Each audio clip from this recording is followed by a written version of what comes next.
बिस्मिल्लाहिर्रहमानिर्रहीम। ये हमारी बुक का पेज नंबर 71, एग्जाम्पल नंबर 3.13 है। इस एग्जाम्पल में हमें एक टेबल दिया गया है और इस टेबल के अंदर एक डेटा लिखा गया है। इस डेटा के बारे में एग्जाम्पल की स्टेटमेंट में ये बताया गया है कि ये डेटा स्टूडेंट्स के मार्क्स के मुतालिक है, यानी उनके जो नंबर हैं किसी इम्तहान में।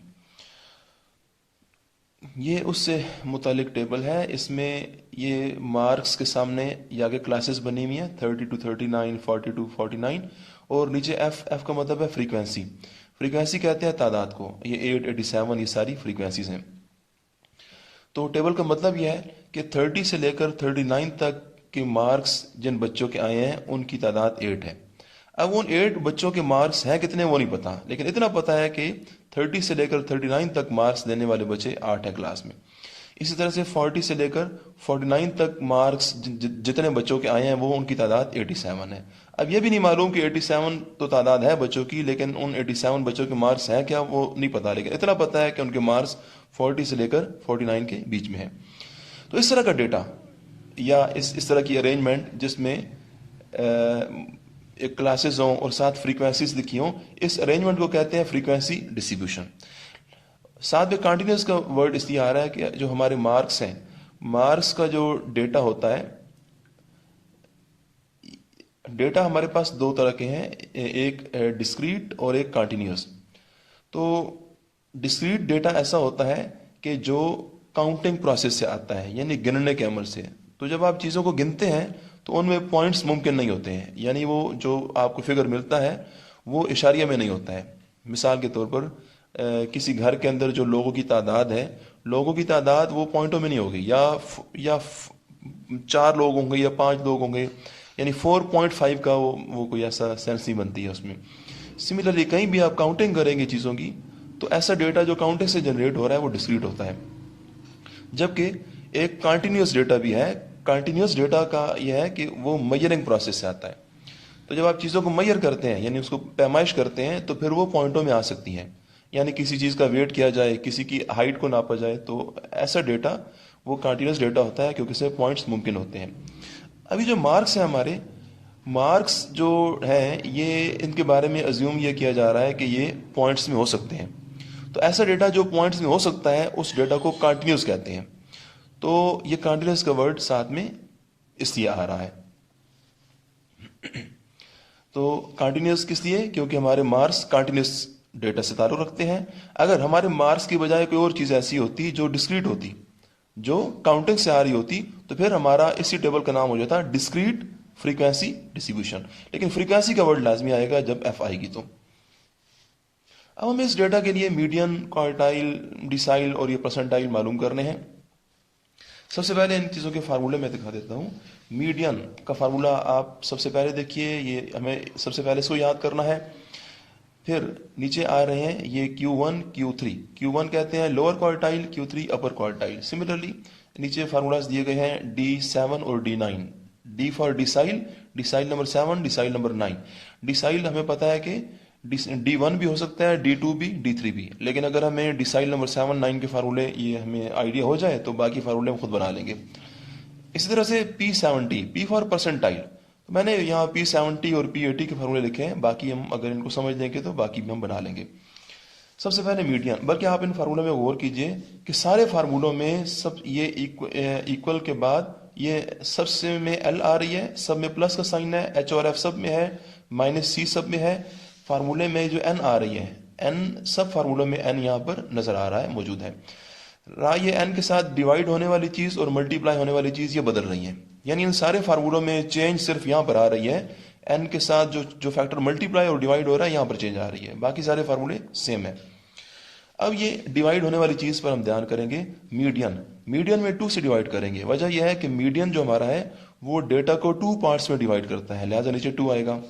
क्वार्टाइल्स, क्वार्टाइल्स डेटा को 4 पार्ट में डिवाइड करते हैं, लिहाजा इनके फार्मूले में नीचे 4 आएगा। डिसाइल्स, डिसाइल डेटा को 10 पार्ट्स में डिवाइड करते हैं, लिहाजा इनके नीचे 10। इसी तरह से परसेंटाइल जो है वो डेटा को 100 पार्ट में डिवाइड करते हैं, लिहाजा इनके नीचे 100 आना है। रह गए ये 7 के नंबर, ये 80, 70। ये तो देखिए ये P80 है अगर तो साथ 80 आ जाएगा, P70 है तो साथ 70। डिसाइड नंबर 9 है तो 9 का यहाँ 9 आ जाएगा, D7 का 7 यहाँ आ जाएगा। सिमिलरली Q3 का यहाँ 3 आ जाएगा और Q1 का यहाँ साथ में 1 है। 1 यहाँ लिखा नहीं गया, वो अंडरस्टूड है कि n के साथ जब कुछ नहीं है तो 1 होता है। ये फार्मूले हमने याद करने हैं, जो चीज़ हमसे पूछी जाएगी उसके मुताबिक हम फार्मूला यूज़ कर लेंगे। अब हम इसी क्वेश्चन के अंदर इन फार्मूला का यूज़ करेंगे, लेकिन कोई भी फार्मूला जब आप यूज़ करेंगे तो सबसे पहली बात यह है कि मीडियन का काम हम देख चुके हैं। ब्रैकेट के साथ ये जो फैक्टर है, ये n/2 या n/4 3n, हमने यहाँ से काम का स्टार्ट लेना है। कोई भी चीज़ आपने मालूम करनी है, चाहे मीडियन है, चाहे Q1 Q3 जो भी है, स्टार्ट आपने ब्रैकेट के साथ इन फैक्टर से लेना है। इस क्वांटिटी को हमने पहले मालूम करना है और फिर अपना काम करना है। जो डेटा ये मैंने लिखा है ये इनकम्प्लीट अभी तक, क्योंकि आगे जगह नहीं थी। बहरहाल मैंने इसी डेटा को जब वर्टिकली लिखा है कॉलम से तो ये कंप्लीट है। हमारे जो मार्क्स हैं ये सारे के सारे क्लासेस के फॉर्म में गिवन है और फ्रीक्वेंसीज ये 2 कॉलम हमें दिए गए थे, बाकी नेक्स्ट 2 कॉलम हमने खुद बनाने हैं।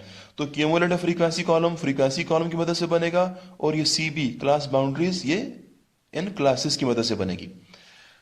इनको बनाने का जो तरीका है वो तो एक और लेक्चर में किया गया है।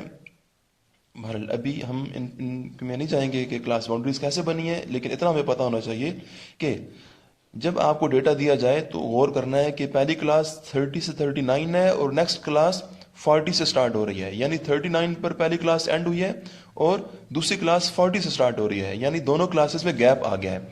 यह गैप नहीं होना चाहिए, इस गैप को हमने ख़त्म करना है। जब हम इस गैप को ख़त्म करते हैं तो फिर हमें क्लास बाउंड्रीज मिलती हैं। अब क्लास बाउंड्रीज से आप ध्यान कीजिए, पहली क्लास में 39.5 पे एंड हो रही है और नेक्स्ट 39.5 से स्टार्ट हो रही है, यानी कोई भी क्लास जहां एंड होती है नेक्स्ट क्लास उसी नंबर से स्टार्ट हो रही है। तो इस केस को हम बोलेंगे कि ये क्लास बाउंड्रीज हैं। ये जो क्लासेस हैं ये क्लास बाउंड्रीज नहीं है। अच्छा, अब सबसे पहले हम मीडियन मालूम करते हैं। मीडियन का फार्मूला लिखेंगे। मीडियन के फार्मूले में मैंने बोला है अभी कि फार्मूला में याद करना है। अब ब्रैकेट के साथ ये n½ आ रही है, इससे हमने काम का स्टार्ट लेना है। ये हो गया फार्मूला मीडियन का। यहां से आप लिखेंगे median is equal to value of n/2 आती है। n/2 कहां से, ये वाली चीज है। और n क्या है जी, जो फ्रीक्वेंसी कॉलम आपको दिया जाता है, इस फ्रीक्वेंसी कॉलम का सम जिसे हम समेशन f भी कहते हैं, समेशन f और स्मॉल n ये आपस में इक्वल हैं और ये इनका सम मिला है हमें इस कॉलम का 905। तो small n is equal to 905। तो अभी n और 2, तो n की जगह 905 पुट करेंगे, 2 से डिवाइड करेंगे तो आंसर मिलेगा 452.5 आइटम। तो ये जो n/2 की वैल्यू है, ये वैल्यू हमने क्या करना है, ये मालूम करनी है। सबसे पहले n/2 जो आ रहा है इसकी वैल्यू आ रही है 452। अब इस वैल्यू का हमने कंपैरिजन करना है क्यूमुलेटिव फ्रीक्वेंसी कॉलम के साथ। कंपैरिजन से मुराद ये है कि 452.5 जो है, इसको देखिए, ये 8 से बड़ा है, 95 से बड़ा है, 285 से बड़ा है, जबकि 589 से ये छोटा हो जाता है। ये देखिए 452 जो है, ये 452 इन पहले तीनों नंबरों से बड़ा है, जबकि 589 से ये स्मॉल है, यानी कि ये इससे लेस है। तो वो क्यूमुलेटिव फ्रीक्वेंसी के कॉलम के अंदर वो पहली वैल्यू जिससे ये 452 लेस हो रहा है वो 589 है। इस 589 के सामने ये जो क्लास है, इस क्लास को आप हाईलाइट कर लें, इसे आप इंसर्कल कर लें। ये क्लास कहलाती है मीडियन क्लास। हमारे मीडियन का आंसर इस क्लास के अंदर आएगा। देखिए क्लास के अंदर ये जो 59 है इसको बोलते हैं लोअर क्लास बाउंड्री और 69 को बोलते हैं अपर क्लास बाउंड्री। ये जो लोअर क्लास बाउंड्री है 59, ये हमारी L है। L is lower class boundary. तो मीडियन का फार्मूला है, तो जो मीडियन की क्लास है उस क्लास के अंदर आने वाली जो लोअर ये साइड है, ये 59.5, दिस इज L। लिहाजा मैंने ये नीचे सबसे L लिखा है 59.5। फिर आ रही है फ्रीक्वेंसी मीडियन क्लास के सामने फ्रीक्वेंसी कॉलम में देखिए 304 है। तो ये जो 304 है ये हमारी इस f की वैल्यू है। वैसे तो f ये सारी f है, फ्रीक्वेंसी कॉलम में सारी ये फ्रीक्वेंसीज हैं, लेकिन जो मीडियन क्लास के सामने वैल्यू आ रही है 304, ये हमारी f की वैल्यू है। लिहाजा मैंने इसको ये f इज इक्वल टू 304 लिखा। अब है जी h ये है कि क्लास बाउंड्रीज में आइए और पहली 2 क्लासेस देखें तो इनकी जो दोनों की लोअर लिमिट्स हैं, ये जो लोअर क्लास बाउंड्रीज हैं 29.5 और 39.5, इन दोनों नंबरों का जो डिफरेंस होता है उसको हम एच कहते हैं। या इन दोनों नंबरों का डिफरेंस देख लें या इन अपर का डिफरेंस देख लें। 49.5 और 39.5 का डिफरेंस भी 10 का है और इन दोनों नंबरों का डिफरेंस भी 10 का ही है। तो मैंने इसको लिख दिया है कि h is equal to 39.5 minus 49.5 is equal to 10, यानी ये हमें याद रखने के लिए लिख भी दिया है। तो ये h की वैल्यू 10 है इस क्वेश्चन में। बाकी रह गया n/2, ये तो पहले ही आई हुई वैल्यू। रह गया c कहते हैं क्यूमुलेटिव फ्रीक्वेंसी को। क्यूमुलेटिव फ्रीक्वेंसी, इसका मसला यह है कि बाकी सारी चीजें l और f जो है वो मीडियन क्लास की अपनी होती हैं, लेकिन क्यूमुलेटिव फ्रीक्वेंसी c जो है ये मीडियन क्लास इस क्लास की नहीं होगी, वरना तो CF यानी क्यूमुलेटिव फ्रीक्वेंसी भी बहुत सारी है। मीडियन क्लास के सामने क्यूमुलेटिव फ्रीक्वेंसी 589 है, लेकिन ये C नहीं है। ये वो चीज होती है जो मीडियन क्लास की अपनी नहीं है, बल्कि एक क्लास पहले की जो क्लास है उस क्लास की जो क्यूमुलेटिव फ्रीक्वेंसी है 285, ये 285 हमारा C होगा। यानी फार्मूले में आने वाला L और ये H, ये दोनों तो क्लास के अपने होंगे, लेकिन जो C है ये C एक क्लास पहले वाले की क्यूमुलेटिव फ्रीक्वेंसी है 285। ये मैंने C की वैल्यू 285 लिखी। अब ये जो चारों वैल्यूज हैं और ये n/2 की वैल्यू, ये पांचों चीजें आप इस फार्मूला में पुट करेंगे तो आपको मीडियन का आंसर मिल जाएगा। ये मैंने नेक्स्ट पेज के ऊपर इसको पुट किया है जी। ये मैंने ए का रेफरेंस दिया कि मैंने एक में पहली वैल्यूज पुट की हैं और ये सारा सॉल्व किया। पहले ब्रैकेट के दोनों को डिफरेंस दीजिए, डिफरेंस का जो आंसर आएगा उसको मल्टीप्लाई करें 10 के साथ, फिर 304 से डिवाइड करें, फिर इसमें ऐड कर लें, तो आपको मीडियन का आंसर 65 मिलेगा। अब आप अगर ध्यान करें तो आपकी जो मीडियन क्लास जो बताई थी हमने, ये 65 उसके बीच में ही आता है। फिर दिखा देता हूं। ये जो मीडियन क्लास है हमारी 59 से लेकर 69, तो हमारे मीडियन का आंसर 65 है, जो इन दोनों नंबरों के दरमियान में है। अब जी ये क्वार्टाइल्स हैं, तो क्वार्टाइल्स के साथ ऐसा है कि इनके दो फार्मूले हैं, एक Q1 और एक Q3।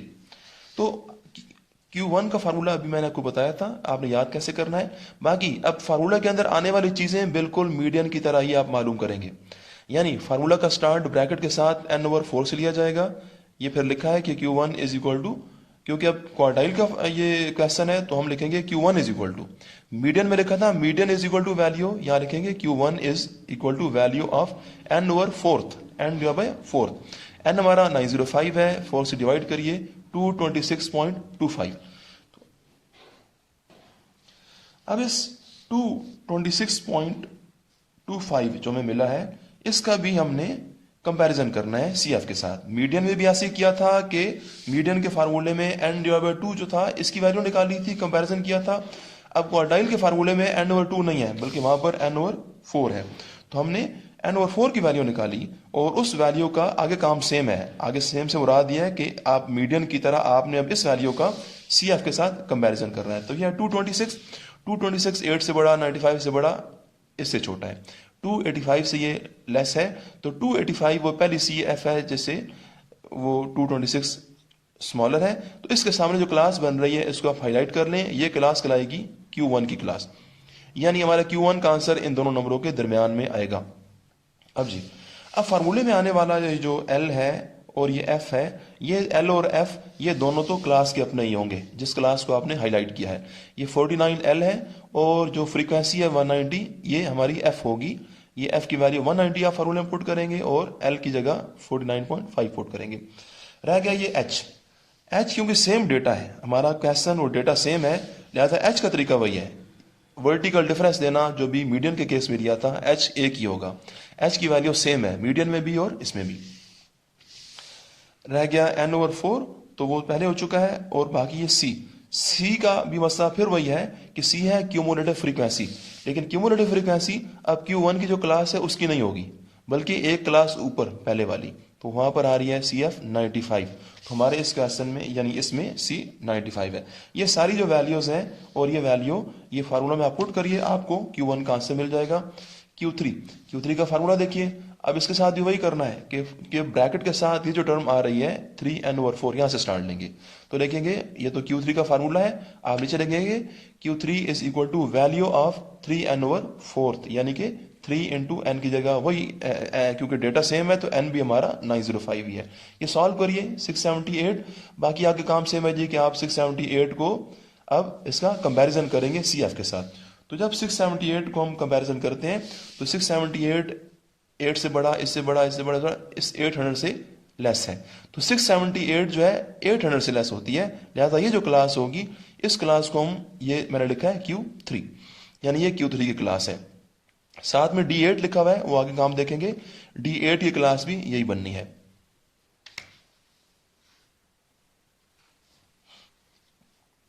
तो आप ये करें कि इस क्लास में से जो चीजें आ रही हैं वो निकालेंगे। ये फार्मूले में आ रही है L और ये F। L हो गई ये जी, क्योंकि D Q3 की क्लास ही है तो ये L है, ये L, और यहाँ की फ्रीक्वेंसी 211F, ये F है। इसको यहाँ पुट करेंगे L और F की जगह। H वही बात है, ये 10 है क्योंकि सेम डेटा है। 3N और 4 ये पहले हो चुका है, इसको करिए। C है क्यूमुलेटिव फ्रीक्वेंसी, लेकिन क्यूमुलेटिव फ्रीक्वेंसी इस क्लास की नहीं है बल्कि एक क्लास पहले वाले की, 589 ये लिखा गया है जी 589। आप ये सारी वैल्यूज यहाँ पुट करें और इनको आगे सॉल्व करने का तरीका वही है जो हम पहले देख चुके हैं। नेक्स्ट हमारे पास है, ये मैंने पुट किए हैं, ये देख लीजिए, वैल्यूज तो पुट कर दी हैं और इसका सोल्यूशन भी कर दिया है। डिसाइल नंबर 8, डिसाइल 8 का फार्मूला अभी बता रहा था तरीका। अब यहाँ ब्रैकेट में 8N और 10 है, इसको मालूम कीजिए, इसका आप कंपैरिजन कीजिए, आपको ये क्लास मिलनी है वहां से। आगे काम सेम है, आप खुद देखिए, आपको L और F का तरीका वही है कि इस क्लास के को देखकर आपने LF मालूम करने हैं। H10 है, इस फैक्टर की वैल्यू आ चुकी है पहले ही। C जो है वो इस क्लास से एक क्लास पहले वाली का यूज करेंगे, और ये वैल्यूज मैंने लिख दी हैं, आप खुद गौर कीजिए कि ये क्या है।